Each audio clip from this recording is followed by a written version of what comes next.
Hello people, my name is Joanne and this is my depression diary.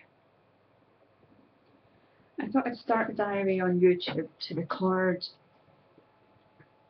and give me somewhere to put down my thoughts and feelings and progress and anything really that's on my mind that I don't want to burden friends or family with, and maybe even get to a point where I can show friends and family my YouTube in the hope that they have a better understanding of me.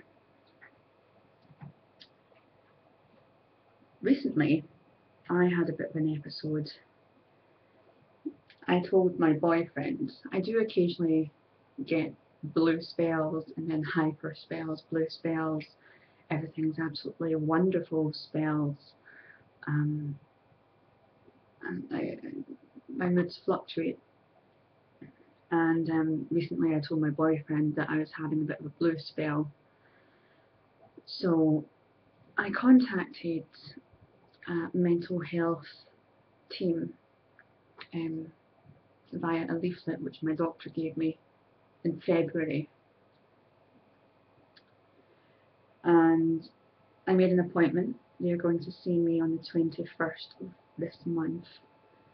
I don't know what they're going to do.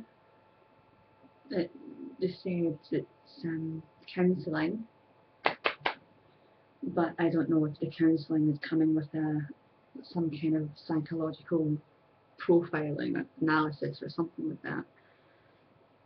But either way, I'm going to do it.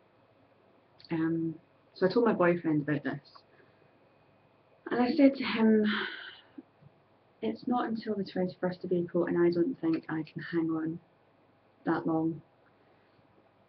And my boyfriend said, what do you mean you don't think you can hang on that long? What's going to happen if you can't hang on? So I told him that I don't feel that I'm at any risk of hurting myself or anything like that, but I just feel there is something wanting to go boom, wanting to snap.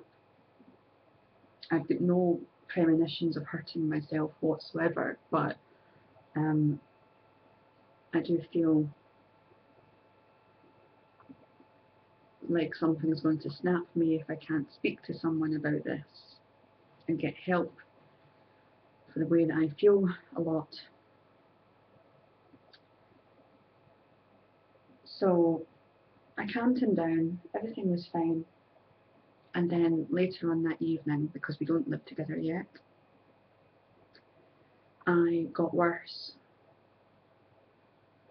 And I got worse by feeling the kind of paranoid, intensely paranoid that I haven't felt before. It's very, very draining and very upsetting to feel like that. My boyfriend has been helping me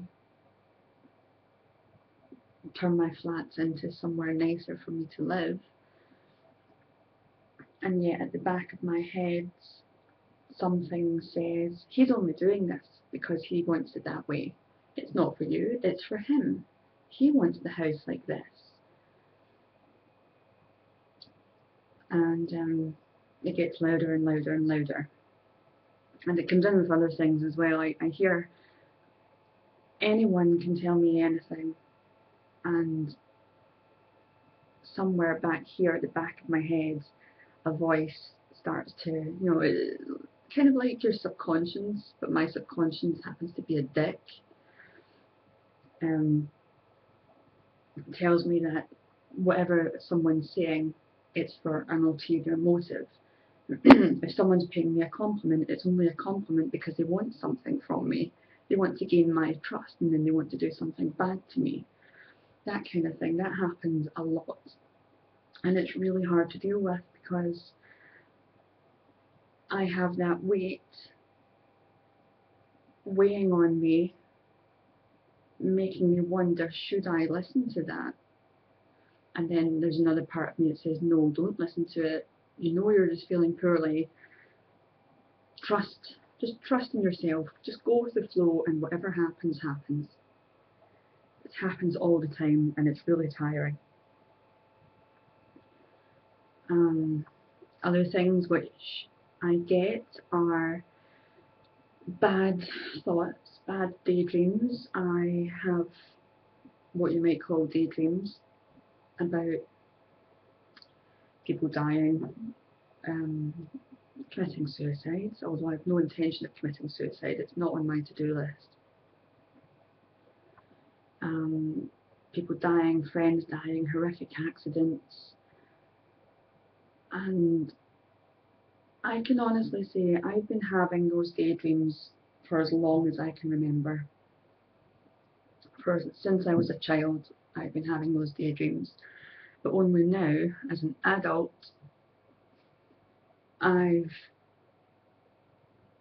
finally told myself that I don't believe normal people think like that, and therefore there must be something wrong with me. It's time to get help.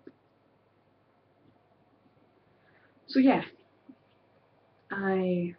after my funny little episodes at the weekend, or midweek last week, I called NHS 24 because I was quite distressed. I was feeling very, very manic. There was lots of noise going on in my head, like a million slinkies going downstairs all at once. All these thoughts just all over the place. And I was given a little assessment by a mental health nurse who called me back. And he, very lovely man that he was, agreed that it's time I get help. Advised me to call my doctor on Monday and see someone immediately because I need to speak about this and possibly be on medication. So I called my doctor at the doctor's surgery on Monday, and they told me there are no appointments this week. There are no appointments available this week because some of the doctors are on holiday. Now, that kind of rejection to someone who has taken 31 years to admit that she doesn't feel right in the head, even thinking about being told that now, I can feel at the back of my eyes, I want to cry.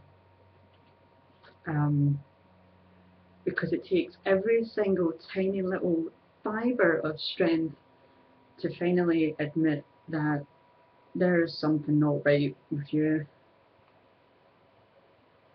You're probably a wonderful person and people do probably love you, but you just weren't really made correctly and you need help to fix that. Come on up. So I took that pretty hard, but something on this once, usually I would let it go, but this one time something told me, no, not today, I'm not taking that answer. I'm not taking that answer, I need help and I need it now. So I called another telephone number for NHS 24 again, but a mental health team. They told me to ring back and say that I wanted a telephone consultation, and if they try to fob me off, then tell them it's because I need a mental health assessment and that I'd spoken to them and they agreed. So I did. I called back. The doctor called me back. One thing after another. And now I'm taking fluoxetine, which I didn't realise until I got home when I Wikipedia'd the name, is prozac. 20 mils of prozac once a day for a month until I can get to my counselling session. Once I've had my first counselling session, we'll take it from there and see how it goes. I'm rambling. I ramble a lot. I do apologise if you're bored. Anyway, day 3, I'm due to take my tablet at 7 o'clock tonight. noise in my head has kind of, I know it's only been 2 days on the medication, but noise in my head seems to have quietened down a little bit. I still don't have much focus. I've not noticed anything at all, but then I expect that from having taken 2 pills so far. So yeah, this is me, my depression diary. Thanks for listening, and I'll record again in a few days once my first week is up. Speak to you all soon. Sorry for boring you.